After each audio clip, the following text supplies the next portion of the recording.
Travis, my good self.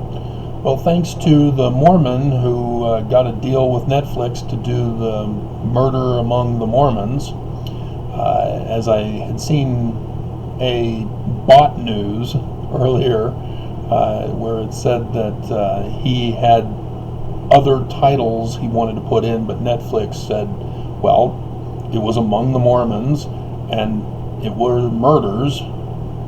We want it called Murder Among the Mormons. But nonetheless, we already have apologists who are claiming the prophets weren't fooled, which, you know, if you weren't fooled, that's why you cover it all up rather than expose it as a fraud.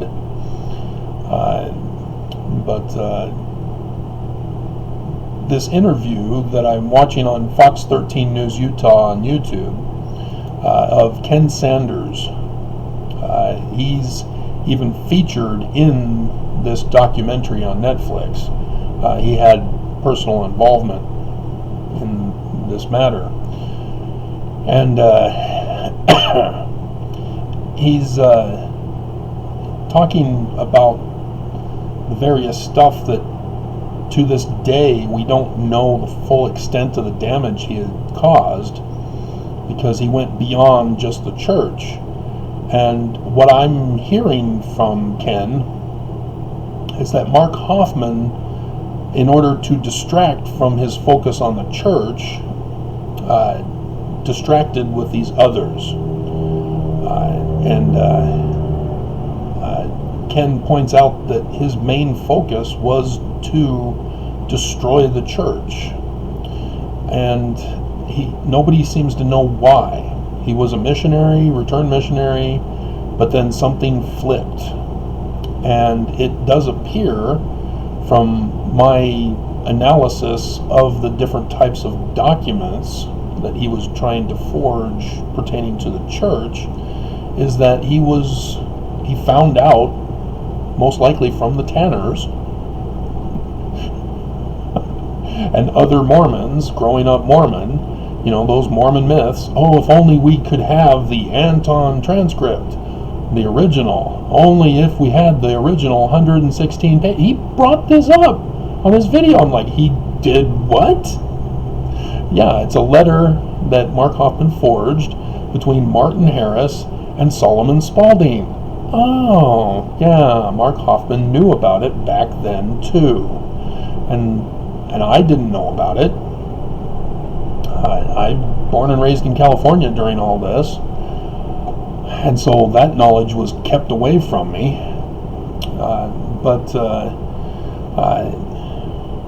Yeah, interesting.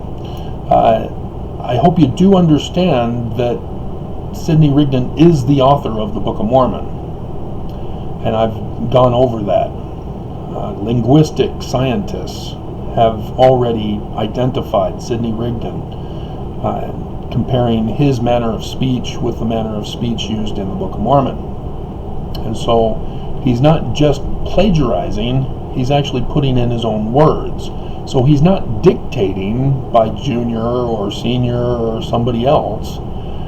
He's not copying Solomon Spaulding. He's putting it into his own words. And that's how they were able to identify Sidney Rigdon in the Book of Mormon. But because of Mark Hoffman, Mormons get an out. Even though Mark Hoffman had succeeded in chasing many Mormons out of the church because of the scandal, and the church is trying to cover it all up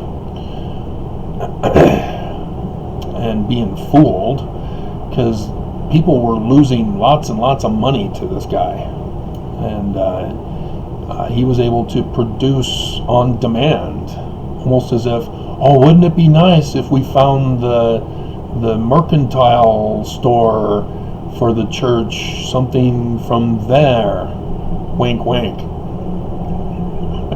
And then lo and behold, oh, here it is. Oh, you wanted it, right? It's amazing how I was able to find it when you asked for it. Stuff like that. And so he has a Kinderhook plate, all that stuff. But this is the backfiring when you do something dishonestly in order to take down a dishonest church. You can't use corruption to take down corruption. It always backfires on you. You have to use truth to take down corruption. And this is where Mark Hoffman was wrong. Because Mormons can now say the church is true, the church is true, the church is true, because Mark Hoffman made all this up. None of it is true. It's not from the Solomon Spaulding document, because Mark Hoffman made it up. Even the Anton transcript, oh, no, that's not it. That was what Mark Hoffman made. See where it backfires? And that's what the apologists are doing on their videos right now, to try to support Mormons with a line of reply to anybody who confronts them on this Netflix documentary. And that's where my videos come in helpful. I tell the truth. I do actual research. I don't trust the Tanners. I use the documents from the Tanners. I will put those documents up in this video for you. But I don't go to the Tanners to explain what the original documents are, just like I don't go to the church to hear their explanation of the documents. I go to the documents, I let the documents explain it to me. And that's where famous ex-Mormons who keep promoting other publications of ex-Mormons who are explaining rather than just presenting the documents. And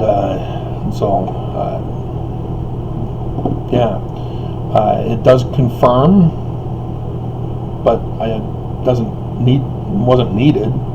The linguistic science was sufficient that Sidney Rigdon was the author.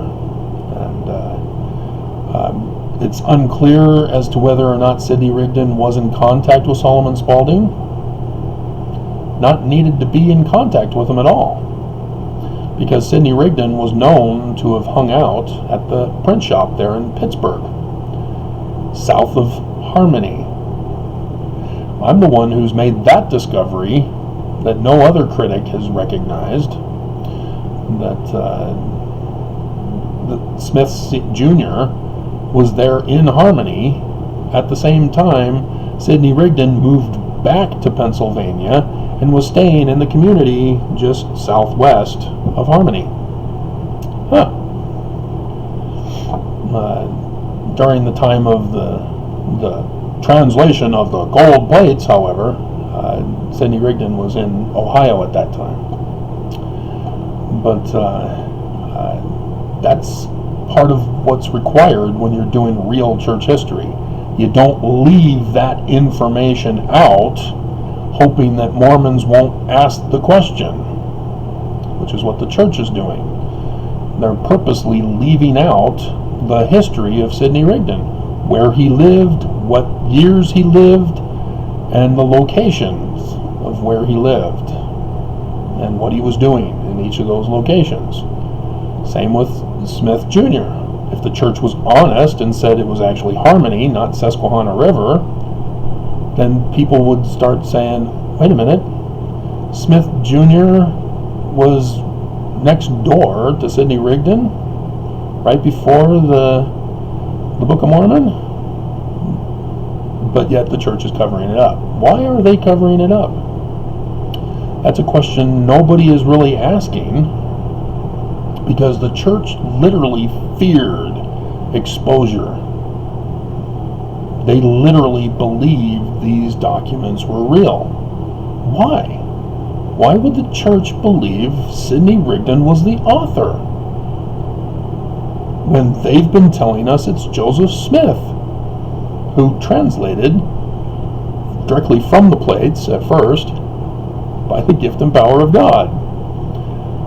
It was this and September 6th that forced the church to confess, yeah, we've been lying to you. He actually looked in a hat with a rock. It was 2 rocks. It wasn't the one that he had, that the church is saying he had. So they're still lying to us, even though they are acknowledging lies to some extent. And the answer is, 1, Brigham Young, Heber C. Kimball, who took over the Brighamite branch, they weren't involved. Brigham Young didn't join until 1833, brought in by Heber C. Kimball. And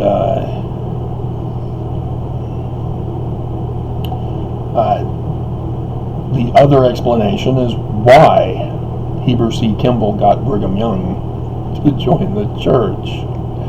And I've gone over that when you read Wikipedia's article that the church allows us to learn under Masonry, which is different information than his actual journal, which another guy did a paper on.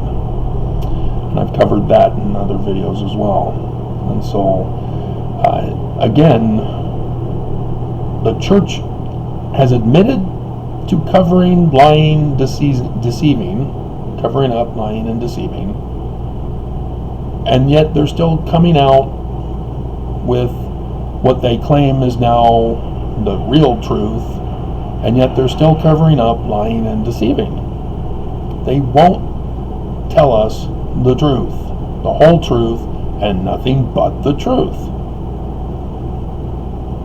And the answer is simple. Who's the author of all lies? What's his symbol? And where is that symbol? On Temple Square. So, very interesting. This hopefully will destroy the church, because I'm apparently not able to do it.